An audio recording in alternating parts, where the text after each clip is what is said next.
tokia subalansuota švietimo sistema, kur aišku žmonės turi talentus išvystyti ir gebėjimus, tačiau kad vis tie talentai ir gebėjimai būtų tarsi stovėtų ant tvirto pagrindo, tokios geros širdies ir gero charakterio.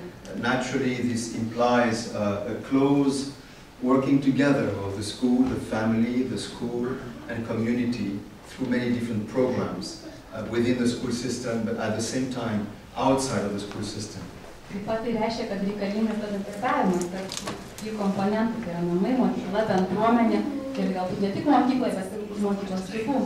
So I will close with a quote from Arnold Toynbee: the greater our material power, the greater our need for spiritual insight and virtue. I think we all understand this in the time of globalization, of a global economy, global politics. Unless we develop a global ethics, we cannot stand. And yet the global ethics begins within the individual and within the family system. And this is why we believe that it's very urgent to continue and developing these efforts of character education are very, very important. Ir užbaigsiu britų istoriko Arnoldo Toynbee tokia mintimi, kad kuo didesnė mūsų materialinė galia, tuo didesnė būtinybė turėti dvasinės įžvalgą, dvasinės vertybės. Nes mes suprantam, kad šiame amžiuje, kur kalbam apie globalius dalykus, vis tiek visos globalinės normos prasideda pačiame žmoguje, jo viduje ir jo šeimoje. Thank you very much.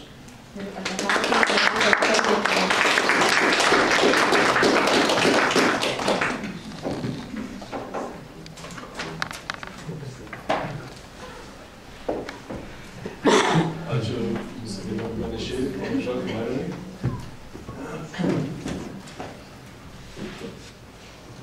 Taigi dabar aš jums leidus prisėsiu.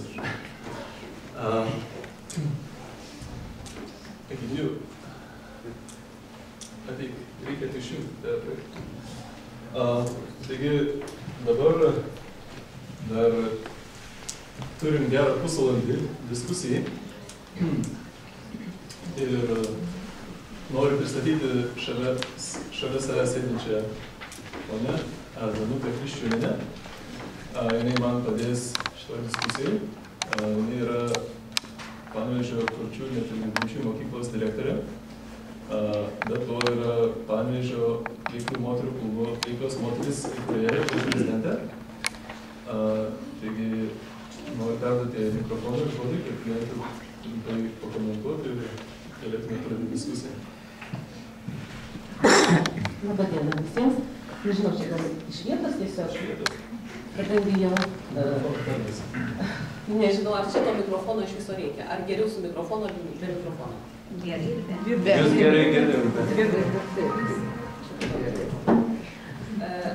Pristatė mane kaip pedagogę, tai aš manau, kad jeigu aš nebūčiau atvykusi čia į šitą konferenciją, tai tikrai būčiau labai daug ką praradusi.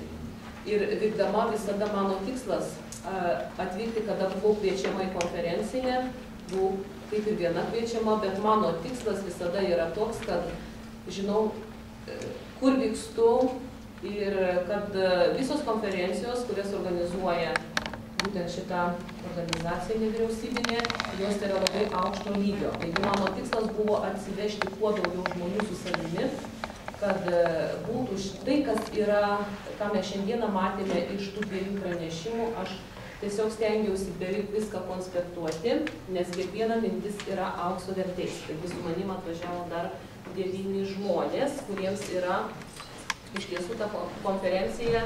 Tikrai manau, kad tiek žmonės dirbantis švietimo sistemoje, tiek auginantis savo šeimas, vaikus ir galbūt vaikaičius, tai, ką mes šiandieną girdime, tai tikrai bus be galo naudinga. Kadangi mano toks tikslas šiandieną Raimondas sakė pakviesti diskusijai. Dabar, kągi mes galėtume tiesiog nuo ko pradėti. Iš tiesų, aš išklausiau labai įdėmiai Ramunės pranešimą ir tikrai pasižymėjau labai daug minčių, nes tie, kurie prisijungė prie mūsų šitos konferencijos truputėlį vėliau, manau, kad turės įsijungti viena ar kita kryptimi, nes ir pirmas, ir antras pranešimas yra be galo glaudžiai susiję. Ir aš, matydama šitą konferencijos programą, tiesiog, bandžiau pasidomėti, kasgi yra tas charakteris, kasgi tas yra ugdymas, nes ugdymas ir auklėjimas yra glaudžiai susiję. O charakteris, geras charakteris, kaip yra teigęs Gesbitas, tai yra viso gyvenimo turtas. Ir mes daug ką pamatėme iš Ramunės, turbūt ir tų vaizdo klipų, ir iš tų minčių. Nes ir pati, turėdama jau daugiau negu 30 metų pedagoginio darbo stažą, manau, kad jeigu mes kokioje įstaigoje bedirbtume, ar bendrojo lavinimo mokyklose, gimnazijose, ar mokyklinio ugdymo įstaigose, ar auklėdami savo vaiką, ar tai, sakykime, anūką, vaikaitį, kaip mes jį bepavadintume, jeigu charakterio neformuosime jauname amžiuje ir tai, ką mes matėme video klipuose, ir aš manau, kad tą patį aš tiesiog inicijuosiu visos mokyklos, kurčiųjų mokyklos mastu, nes iš tiesų daug ką galim prarasti, jeigu jauname amžiuje to neformuotume. Ir kadangi čia pradžioje buvo pasakyta, kad tai, ką mes kalbėsime, tas mintis mes nenorime, kad jos čia liktų tame kambaryje ir tarp mūsų. Mes jas stengsimės perduoti, mažiausiai švietimo ir mokslo komitetui. Nes ypatingai, čia aš daug esu pasižymėjus, kad pirmiausia Ramunės pranešime, norėčiau, kad ta diskusija daugiau galbūt pajudėtų apie tą konkurenciją. Man tai labai svarbus dalykas, nes kada jau tas stažas nėra mano toks mažas ir iš tiesų aš tą matau savo darbe, savo artimoje aplinkoje, sakykime, mokslai, būtent skatina tą didžiulę konkurenciją. Kaip daryti, kad iš tiesų tos konkurencijos, nebūtų to pirmavimo, tai mano būtų toks kaip ir pirmasis toks klausimas, aš nežinau iš tų pranešimo, ar aš teisingai žiūrėjau, bet aš čia pasižymėjau, kad apie tai mes turėtume kalbėti. Taip pat apie tą buvimą savimi, nes tą tikrai kiek tenka diskusijose įvairiuose dalyvauti ir matyti pranešimuose, iš tiesų, vaikai nebeturi to savojo aš. Ir kaip tą padaryti, kad tikrai nebūtų tie vadinami, kaip jūs, Ramunė, sakėte, tie Dauštinos pasakė, ir vaikas reiškia jau savo į tą aš praranda.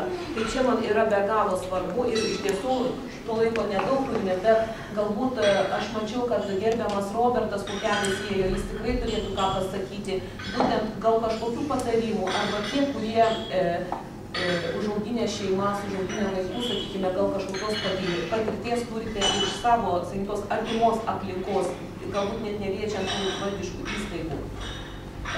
Nes iš tiesų paminėta buvo, kad būti savimi reikia valios pastangų. O kaip tą valią ugdyti?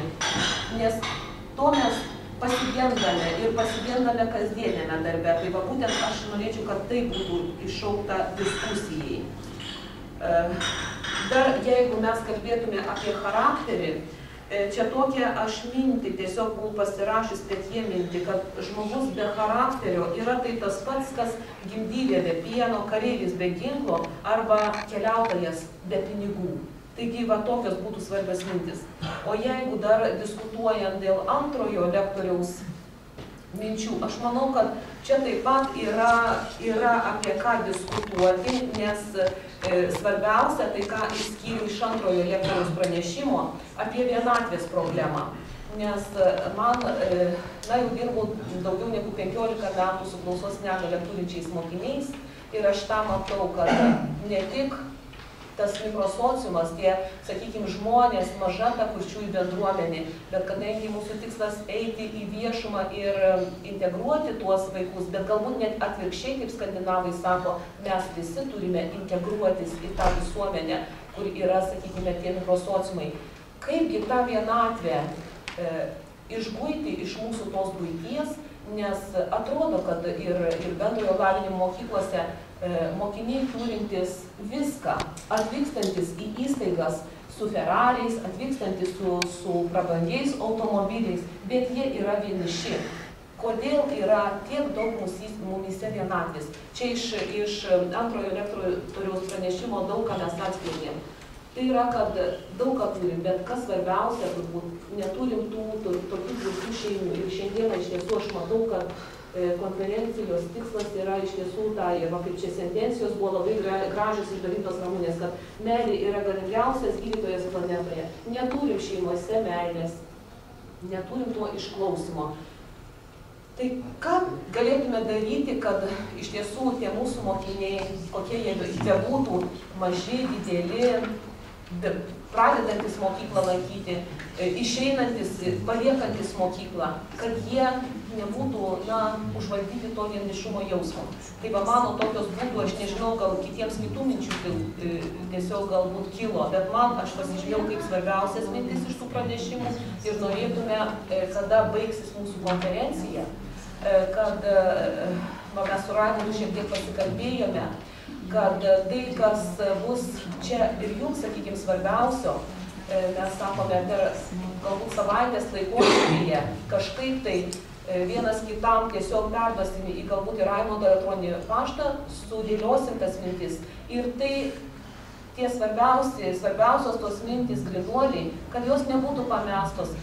Nors čia nedidelė dauguma mūsų dalyvauja šitoje konferencijoje, bet ne tai esmė, ne 200 ar 300 salė suvaryto žmonių ir kad tai tas svarbiausias grūdas būtų įmestas ten, kur jis turėtų sudygti, sakykime, tų žmonių mintise ir jie galbūt kažkur galėtų perduoti ir toms institucijoms, ar galbūt gali ar Seimo nariams.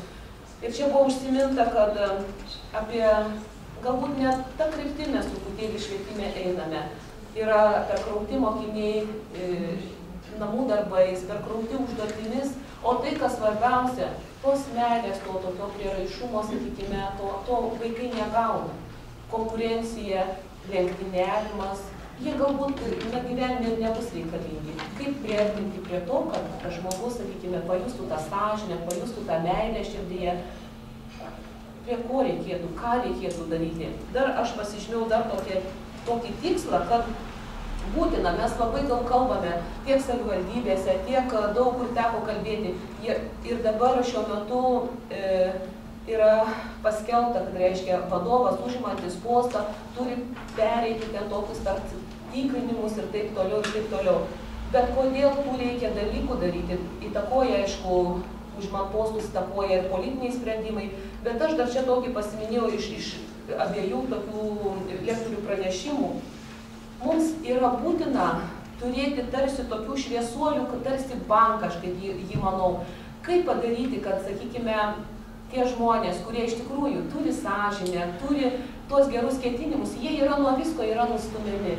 Kaip padaryti, kaip ieškotume tų šviesuolių ir, sakykime, juos tarsi keltume į pirmą vietą. Tai aš dabar gal pirmiausia, nežinau, diskusiją galėčiau pakviesti gerbiamą Robertą Pukenį, nes iš tiesų jūs buvote mūsų Panevėžyje, mūsų šviesulys.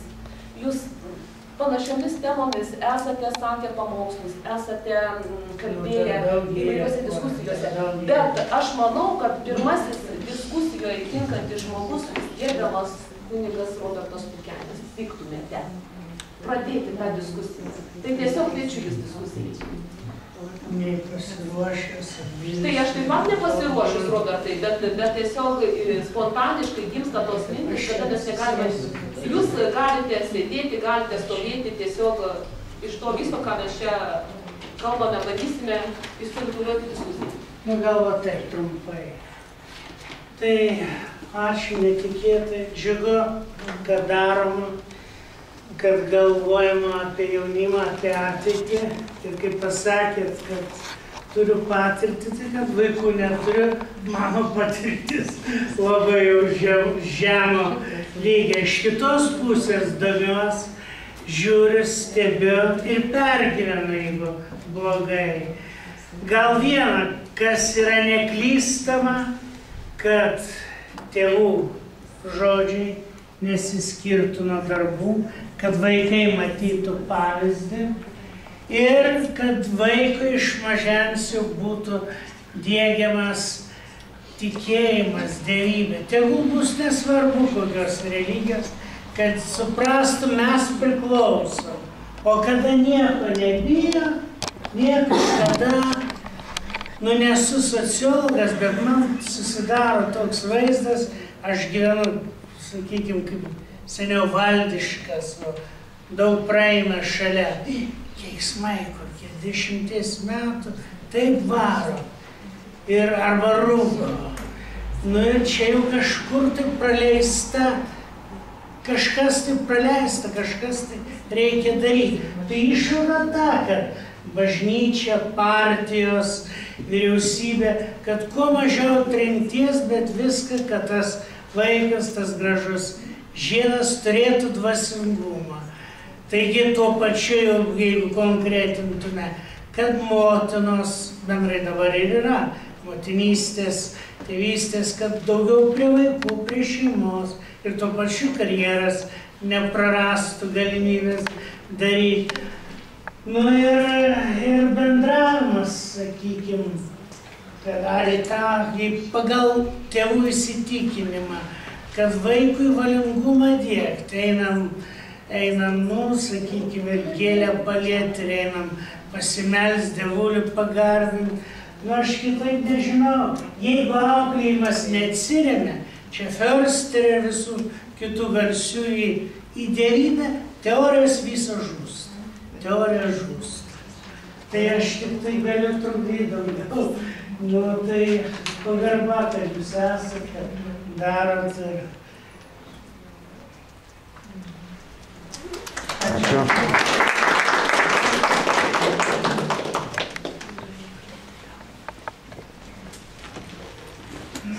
Aš manau, kad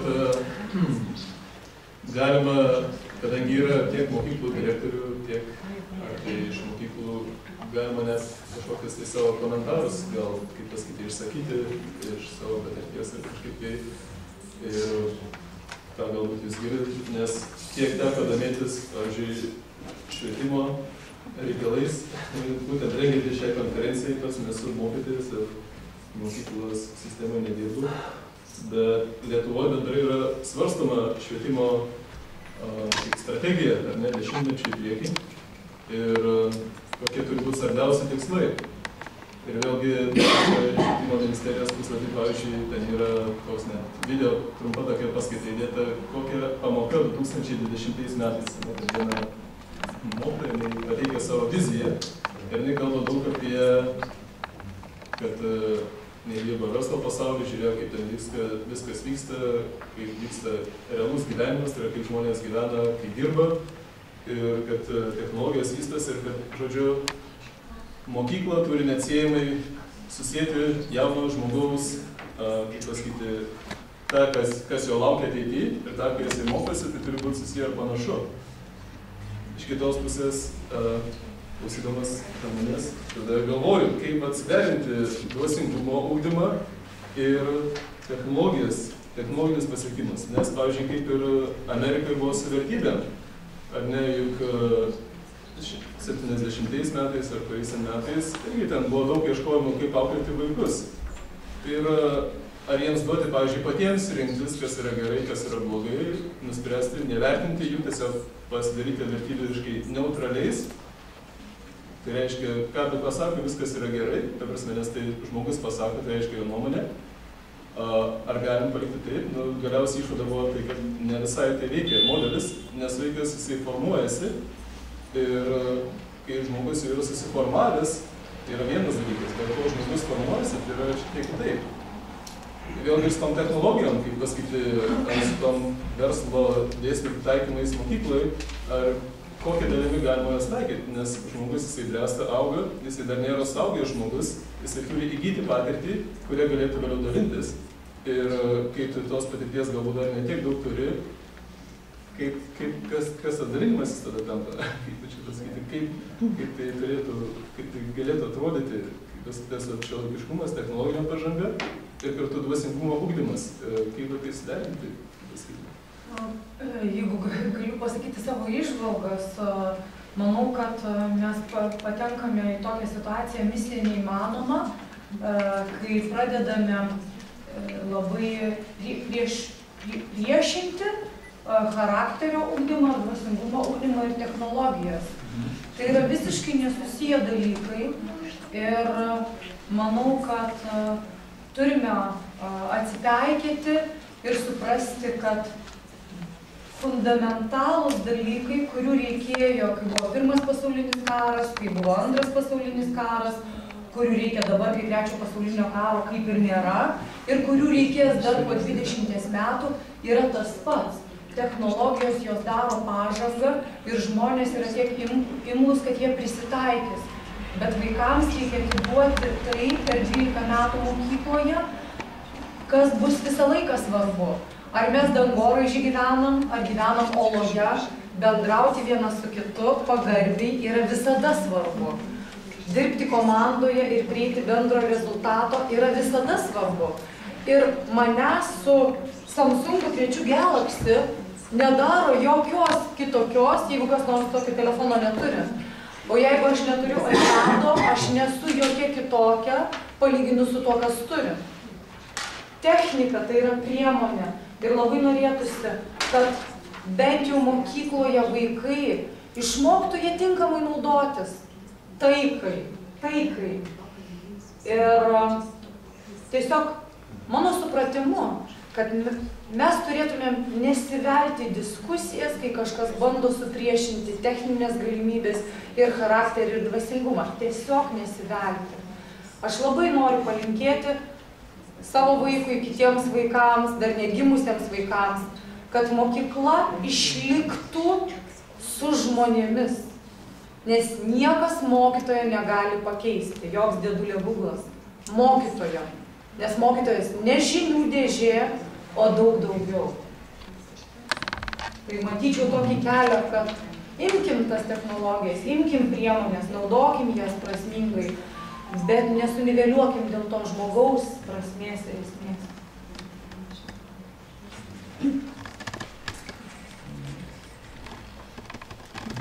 Jūs norėjote, pradėčiau pratęsti Ramunės mintį, kad ir Raimundas kaip iškėlėte jūs mintį, kad jei vaikam leisim pasirinkti, tarsi jie dar nėra brandus ir gali būti čia daug skausmų įvairių. Tai savo patirtyje, aš esu praktikė, 15 metų bendrauju su vaikais, vaikų dienos centruose dirbau, stovyklas vedžiau, teisingo elgesio pamokėlės ir kalbu iš patirties, ne iš knygų perskaitytų, bet labai reikalingos knygos, aišku, žmonės. Tai jei vaikui pasakai faktus ir pasakai pasekmes, kokios gali įvykti, dar ne vieno vaiko nemačiau, nes vaikai tikrai išmintingi Dievo kūriniai, kad jie teisingai nepasirinktų. Aš Augustinui leidus pasakyčiau pavyzdį, nes šią savaitę lydėjau į mokyklą ir ryte jisai prikūrė ten savo istorijų, man sako, šitais nesiplaunu veido visai, nesikrausti. Sakau, tu turi teisę nesikrausti, bet sakau, tu kai miegi, kūnelis tavo būna užklotas, o veidelis atviras, ant jo, sakau, krenta dulkės. Tai jei tu, sakau, nenusiplausi, tai tiesiog su dulkinu veido eisi. O dar, sakau, ir nuplovus šaltų vandenį ir rankšluosčių nuvalys, pažadini visus savo kūno centrus ir tavyje prabunda jėga, išminties jėga, valios jėga. Ir galvojat, vaikas yra neišmintingas kūrinys, jam nieko nereikėjo daugiau sakyti, jis nuėjo ir nusiprausė, nereikia jokių represijų, jokių kažkokių, tai va taip išmintingai bendraujant, tai čia mūsų problemos, kad mes nežinome kaip, mes esame silpni ir tada vaikus verčiame paklusti.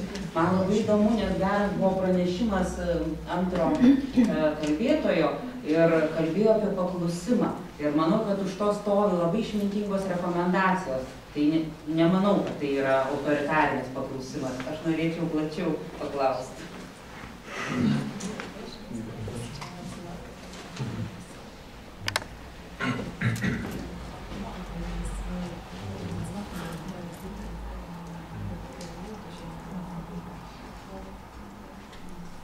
Well, I think in my personal experience, okay, it's not just theory. What I think is, in my own experience of raising my children, to get children to obey and follow, it was very important for me to give them some character education. In other words, some sense of value, some importance of human piety, importance of virtues. In other words, from a very young age, we invest in my family in our children's education with centering on heart and norms. In other words, obedience is not something that can be forced, and sometimes it can be strong. I think there is definitely, sorry. Norėjau papasakoti, kaip iš savo pačios šeimos patirties, nes augina 5 vaikus, tai kad tas paklusnumas, aišku, jie laikėsi tokio požiūrio, kad nuo pat mažens ugdyti tą širdį ir charakterį vaikuose, tas vertybės, dorybės, tiesiog skiepyti nuo pat mažens. Ir aišku, kad paklusnumo negalima jėga kažkaip išspausti. I think, I believe in sometimes being strict with the child, but as the priest said, I believe most important is the parents' example and the words and deeds, and then gain the respect of the child. And I think obedience is a process that naturally, will develop through the example of parents, and especially parents not struggling in front of the children, hopefully, trying not to struggle in front of the children. Kartais, aišku, tėvams reikia būti šiek tiek griežtiems, taip, kartais reikia stabdyti tam tikrus veiksmus ir panašiai. Tačiau vis tiek svarbiausia turbūt yra tai, ką ir paminėjo gerbiamas kunigas, Lukenis, kad tai yra, kad tėvų žodžiai nesiskirtų nuo jų darbų, tai yra, kad bus sutapimas ir po to, kad tėvai tarpusavyje nekonfliktuotų prie vaikų. Tai labai gerai svarbu. Kad jau pavyzdys būtų, kaip toks praktinis pavyzdys, kad nebūtų konfliktai rodomi prieš vaikus.